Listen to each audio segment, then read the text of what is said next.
seni bisa jadi instrumen atau bahkan instalasi untuk perubahan. Anda tentu yang belajar desain visual tahu orang yang namanya Marcel Duchamp, tahu kan, yang menggambar toilet, tahu ide itu kan?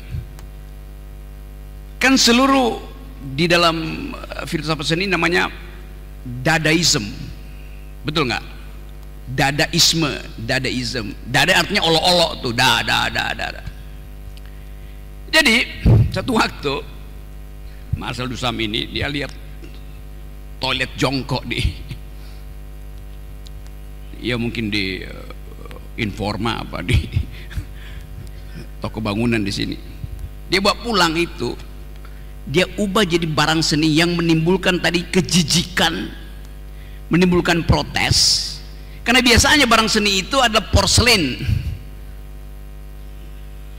Tapi bagi Marcel Duchamp prinsipnya adalah politis.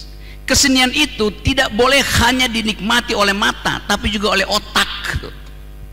Karena itu dia ubah bahwa sesuatu yang menjijikkan sebetulnya dalam tafsir teologi liberasi misalnya, justru itu yang membangkitkan harapan bahwa kita pada akhirnya harus bergaul dengan kejijikan, apalagi kejijikan politik.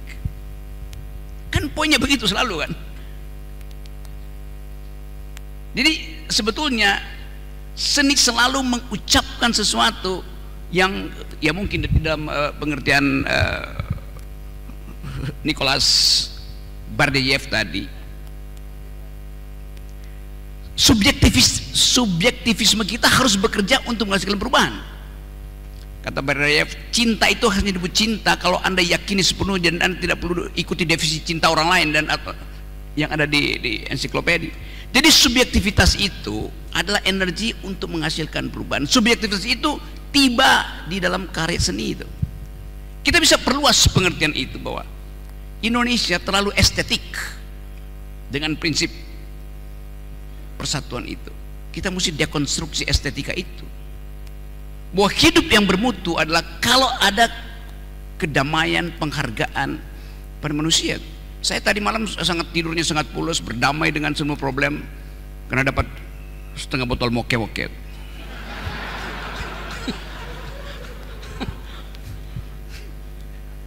Jadi itulah yang saya sebut sebagai fasilitas. Sekarang misalnya Anda yang belajar desain visual, coba Anda desainkan secara visual Indonesia pasca Ledredo Talk, negara federal, ada kenikmatan antar manusia, ada keinginan untuk bercakap-cakap dengan mereka yang berbeda.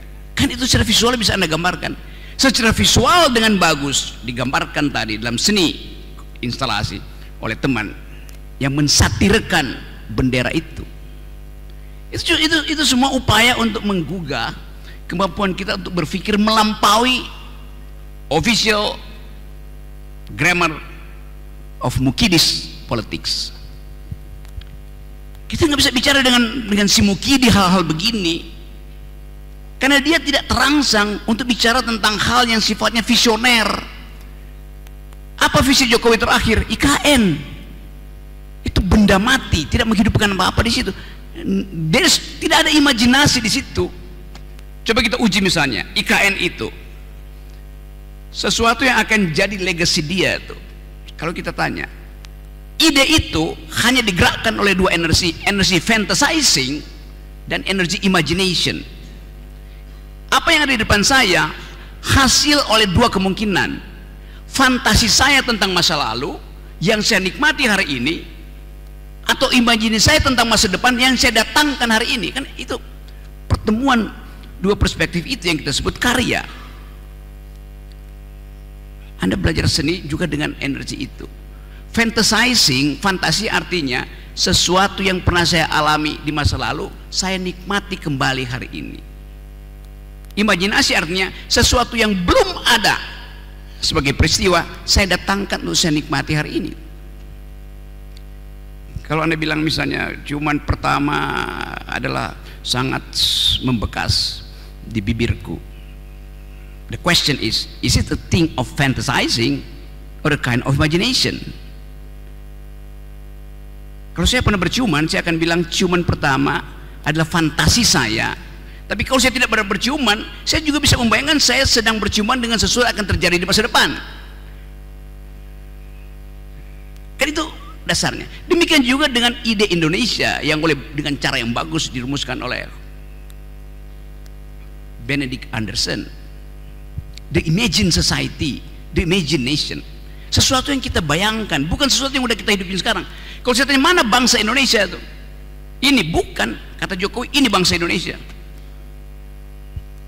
bangsa yang dibangsatkan oleh beliau itu, bangsa yang sedang menjadi. Bangsa itu selalu dalam kondisi in the making, ongoing, dan itu hak kita untuk isi.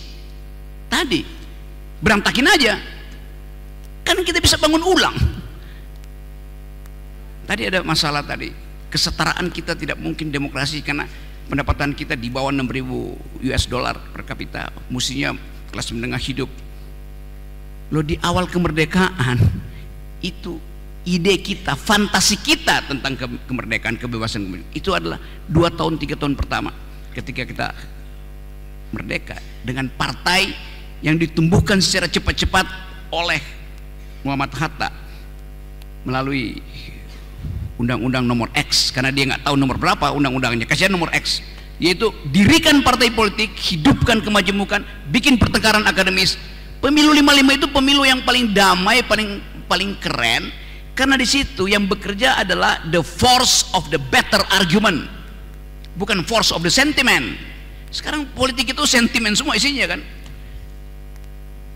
nggak ada semacam percakapan yang basisnya argumentatif itu.